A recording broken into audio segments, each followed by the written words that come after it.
going to say 3 sentences, and I want you to notice what happens in your body. I want to be rich. I want to be known. I want to be powerful. Did you feel a little flinch? That tiny little voice that went, you can't say that out loud. Maybe you even looked around the room, even though you're alone in your car, right? Maybe you wanted to soften it for me. Well, she really means she wants to help people. She means impact. She means, no. I mean rich. I mean known. I mean powerful. And I said it on a microphone on purpose where you and everybody else can hear me. Here's what I want you to understand before we go on one more minute in this episode. The flinch you just felt is the entire subject of this episode, probably even this show. The taboo was never the wanting. Every human being on earth wants money, wants to matter, wants to say, wants a say in their own life, right? The taboo is that a woman said it out loud without apologizing for it first and without apology. So this is not a teaching episode. I'm not going to give you a framework here today. Today is a permission slip. By the end of this, I want you to be able to say the thing you actually want plainly out loud in your own voice without dressing it up as something more acceptable first. This is Good Girls Get Rich. I'm Karen Yankovich. Let's say it out loud.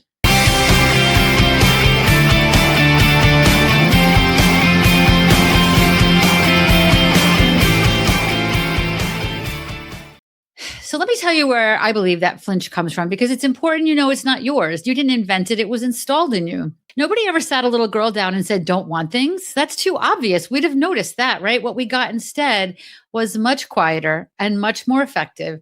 We were taught to want quietly, to want, but never to let the wanting show. Think about how this actually sounds in real life. A woman doesn't say, I'm great at this and I want to be paid what I'm worth. She says, I just love the work. The money's not really the point. A woman doesn't say, I want to run this. She said, I just want to be helpful wherever I'm needed. A woman doesn't say, I want people to know my name. She says, I just want to make a difference. I don't need the credit here. I want you to hear this next part clearly, because I will not let this episode get misunderstood. The love is real. The wanting to help is real. The generosity is real. None of that's the problem. You're not too good. Your goodness isn't a flaw. I've built an entire show, right, around the one idea that loyalty and generosity and caring deeply are strengths. They're some of the best things about you. The problem is never the helping. The problem is the disguise, right? It's that we learn to take a completely legitimate want.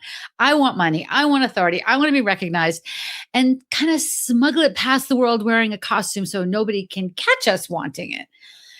I just want to help is often a true sentence that's kind of wearing a disguise, right? Both things are true. You do want to help. You do want to be of service to the world. You also want to be paid and seen and to have a say.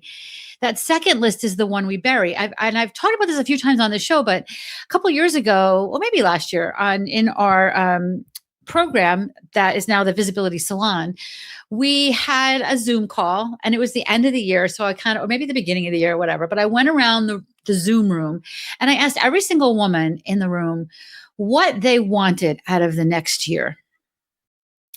And every single woman, and I let it happen before I called it out, every single woman had an impact goal, not an income goal. Here's the thing, big impact goals need big money, right? It's okay to say this. And we tell ourselves that burying the money piece is humility. We say it's classy to not talk about money. We don't talk about money. It's not the right thing to do. We tell ourselves like the right people will just notice how good we are and reward us without us ever having to be so crass as to ask for the money, right? Big impact goals need big money. And I am here to tell you that silence is not being humble. It is very expensive. It's very expensive, because here's what it actually costs you. And, if you're a longtime listener, I'm going with this because it's the same place I always go. The scoreboard of this show has never been followers. It's never been likes. It's calls on your calendar. contracts in your hand, real conversations with real people about real work and real money. And you can't get booked for what you won't name. Nobody books a call with a woman who won't admit that she wants the work, right? Nobody hands money or a title or a microphone to a person who keeps insisting she really doesn't want any of it. The world and the universe takes you at your word. So when you spend years saying, oh, it's not about the money, I just love helping people, the world believes you. I believe you. And then act accordingly, right? And then you sit there wondering why the people who want it out loud keep getting picked when you're the one who's really good at this and really was the right choice for this. That is the good girl tax paid in silence. You don't lose that seat or that spot or that contract because you weren't qualified. You lose it because you never said you wanted it. And someone less talented and more shameless did. So we're going to fix this silence, right? Not by making you someone that you're not. I never want you to do that, right? I want you to be who you are, what you're good at. And I believe that's where the richness comes into your life. Good girls get rich. But we're going to fix it by letting you say the three things out loud, one at a time. We're going to go easy to hard. Okay, so we're going to start with the three things we talked about earlier. The first thing I said is say it out loud. I want money. If you're in a place where you can say this out loud, I want you to say it out loud, right? Say it out loud. Let's start here because this is the warm up. This is the one with the most like kind of cover stories and the one we make things up for the most. So it really should be the easiest for you to catch yourself doing this. I have done this on this show and if I catch myself, I call myself out, right? I want you to listen to the deflections. They're so familiar. You've probably said one today or this week, right? It's not about the money. I'd do this even if I weren't getting paid. I don't want to come across as greedy. As long as I have enough, I'm happy, right? Two things can be true. Of course you do the work you love. I want you to do the work you love. The title of the show, Good Girls Get Rich, do what you're good at and the money comes in.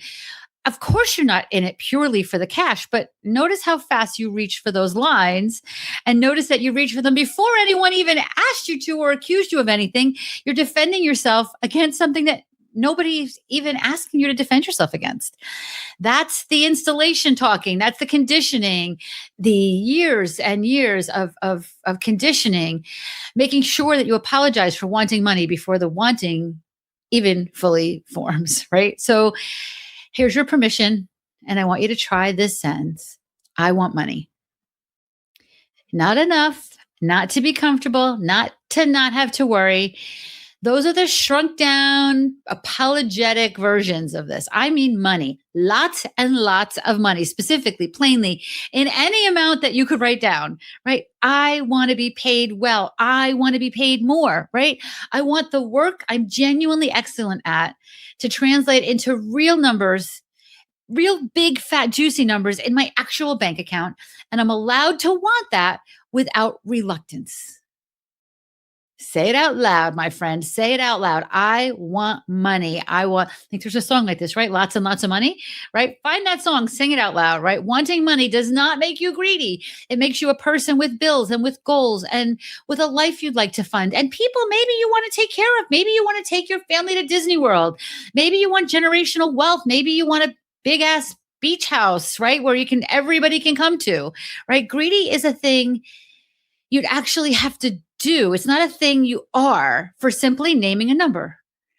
You can be the most generous person in the whole wide world and want to be rich. There's not a conflict in that. The richer you are, the more you can do about helping all the people you keep insisting is the only thing you care about. Big goals, big dreams need big money.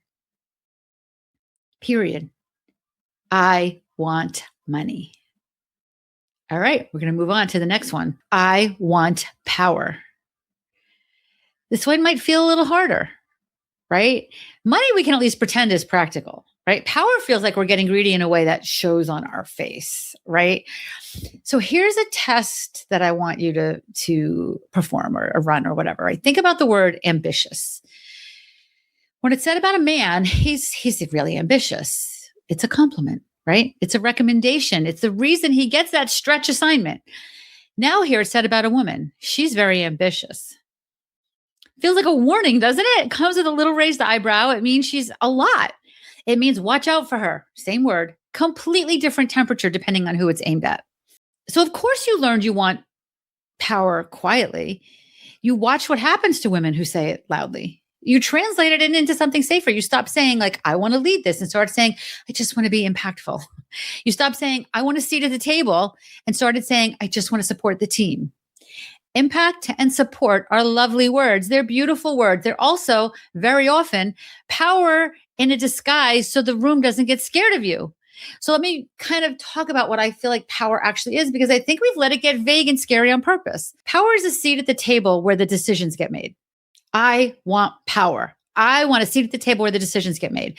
Power is the authority to set the terms instead of only ever accepting the terms you're handed. I want to dictate the terms. I want that power. Power is being able to say no and having that no stick. Wow, right? That's a hard one for me. Is that a hard one for you? Power is influence. Your ideas are moving things. Your name carries weight in the room. You are allowed to want those things, right? You're allowed to want those things, not just the impact, not just to be of service. Those come too. But underneath all of that, I want power. Say it out loud. I want power. I want to say, I want the authority. I want to be the one who decides, not just the one who executes what other people decided, right?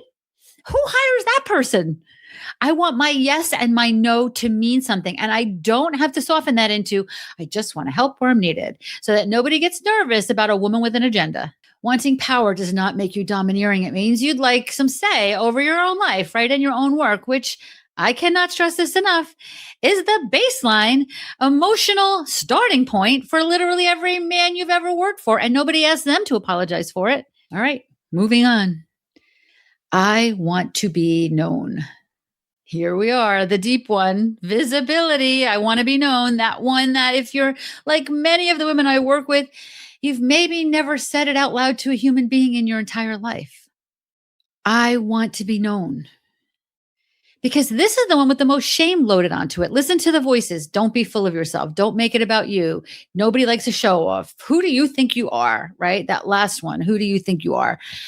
That's the one that does the most damage because it doesn't attack what you want. It attacks your right to want anything in the first place, right? I remember when I first started this show or when I first started, like when I write LinkedIn profiles for people and they were like, oh my gosh, can I really say that about myself? Like people that used to work with me are going to say, who does she think she is? Right? It questions whether you're even allowed to take up space, right? So we learn to disappear politely, to do beautiful, excellent work, and then make sure it gets attributed to the team, right? To be the person everyone relies on and no one can name, the most loved, the least known. And we call that being gracious. Now, this is my house. This is the thing I've built my whole career on. So I want to be very careful and very clear because there are two completely different things here. And the word deliberately blurs them so that you can be ashamed of them both. If you've been with me since the start of this whole last few series, you remember episode 1 where we talked about vanity visibility, the counterfeit, the daily posting for the sake of posting, the pay, that the posts that chase the algorithm, collecting followers and likes like they're a scoreboard when they pay exactly zero of your bills, right? Zero. The hollow performance of being seen where the metric is attention. That's just fake. And that's the thing the industry sells you and calls visibility. The desire to be known is not that. Wanting to be known for real work that you're genuinely good at is not vanity. That is one of the most legitimate hungers a person can have. It's the want underneath thing that counterfeit is impersonating, right? You don't want to be famous for nothing. You want to be known for something. You want people who need exactly what you're brilliant at to actually know your name and how to find you. That's not ego. That, my friend, is how you get booked. So say this one. Maybe it's the hardest one. It's the one maybe you've never said. Say it out loud. Say it with me. Say it loud and proud. Yell it if you're in your car. Yell it if you're in your room and you're able to do this. I want to be known. Say it out loud.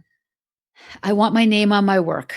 I want to be recognized for what I'm actually good at. I want the people I could help to know I exist. I want to stop hiding behind the team and we and let it be me because it was me and pretending it isn't humble. It's just dumb. And it's just that silence again, charging you again, that good girl tax. Wanting to be known does not make you full of yourself. Hiding doesn't make you deep, right? You're allowed to want to be seen for the real thing. So I want to tell you about a woman. I'm going to keep her anonymous because I'm kind of pulling together a bunch of different women here because I see this so often. I've watched some version of this happen so many times. It's basically a pattern with a face right now. She was the one everyone relied on, right? Brilliant at what she did, the person other people quietly went to when they needed it done right. And every single time you'd ask her about her own work, her own ambition, what she actually wanted, out came the costumes. Oh, I just love helping my clients. It's not really about the money for me. I don't need the spotlight. I just want to do good work. And she was stuck. Not because she wasn't good enough. She was one of the most talented people in the room. She was stuck because she had spent years telling everyone, including herself, that she didn't want the very things that she wanted most. And the world and the universe and everybody around her believed her, right? So what changed wasn't a strategy. I didn't hand her a funnel. Well, this is why we incorporate this kind of work, mindset work, into the LinkedIn strategy work that we do. All the strategy in the world doesn't change this. What changed is she got quiet for a second and let herself finish the sentences she's been cutting off her whole life. I want to be paid like the expert that I am. I want a real say in the work that I do. I want people who need me to know my name. She said it out loud first, just to herself, and then to me. When I speak to women like this, their voices shake because they've never actually let those words fully out before. And here's the thing I really want you to get, because it kind of is the whole point of this episode. Nothing magical happened. The sky didn't open. The sun and the moon and the stars didn't sing. The universe didn't start. Angels didn't come out and start singing to her, right? What happened is that want stopped being a vague ache that she was ashamed of and became a thing she could actually do something about, right? You can't act on a want you don't name. The naming is what turns that fog into a target, a very specific target. And that target is what gets us booked. And the very first visible act of going after it, that very first move, is the naming itself, right? Saying it out loud was step one. So she started talking about her work like it was hers. And she let her name sit on it. She told people plainly what she wanted to be hired for. And say it with me because you know exactly where this lands. It started showing up on the calendar. That named want became calls. That named want became calls. Real conversations, real work, real money. So this is where, if you've been listening to me kind of build towards something in this whole multiple episode kind of arc here, if you haven't listened to the last few episodes, go back and listen to them, because this is where it all kind of clicks into place. You've heard me say, at this era that we're in, the whole point of this: more visible, more powerful, better paid. I want there to be more wealthy women in the world. There has never been a time in the history of the world, or in my world, that women's voices needed to be heard. More money gives you more choices change, more women with more choices and more money change the world.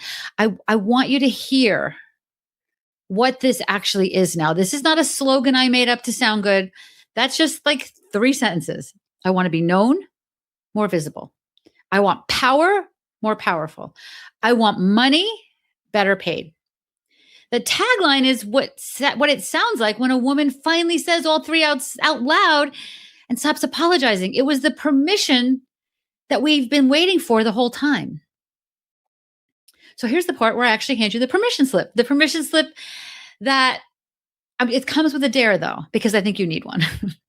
Before this episode is over, well, you can't pause it till you hear this, so pause it at the end. I want you to say one of those 3 things out loud. Pick the one that made you flinch the hardest, because that's the one you most need to hear in your own voice. I want money. I want power. I want to be known. Say it in the car. Say it in the mirror. Write on a sticky note. Put it where you'll see it tomorrow. And if you're feeling brave, post it online. Say it where someone can hear you, because the saying is the first act of going after it. You might even want to get a notebook. I'm a big fan of these kind of notebooks, and just write it over and over on the whole page till it starts to feel not so yucky, right? There's no version of where you stay silent and somehow still get picked. If this feels enormous, I get it. I know that there's a voice telling you it's too much. Who do you think you are? Settle down. That voice is the tax collector. You don't have to obey it anymore, right? You don't. And listen, if saying it out loud in a room or online or in front of people feels like the scariest thing in the world right now, just know that I've built a place exactly for that. Our visibility salon is full of women who are practicing saying it out loud where the stakes are low and the room is on their side, practicing being seen before the big moments so that when it counts, the words are already in their mouth, right?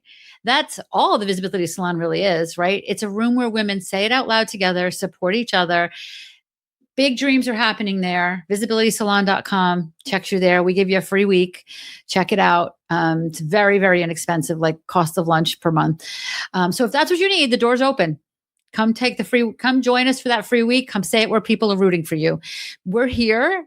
I'm here. And everybody else in the Visibility Salon is here to root for you because we need that. We need other women around us lifting us up. So here's where I'll leave you. Next time, we're going to be wrapping this all up. I have been talking at you this whole arc. Now I want you to see it in action. Okay. Real examples, real life examples. I can't wait for you to hear it. But that's next time. So for today, for now, your only job is one sentence. You know which one? Say it out loud. I'm Karen Yankovich, and this is Good Girls Get Rich. Go get it, girls.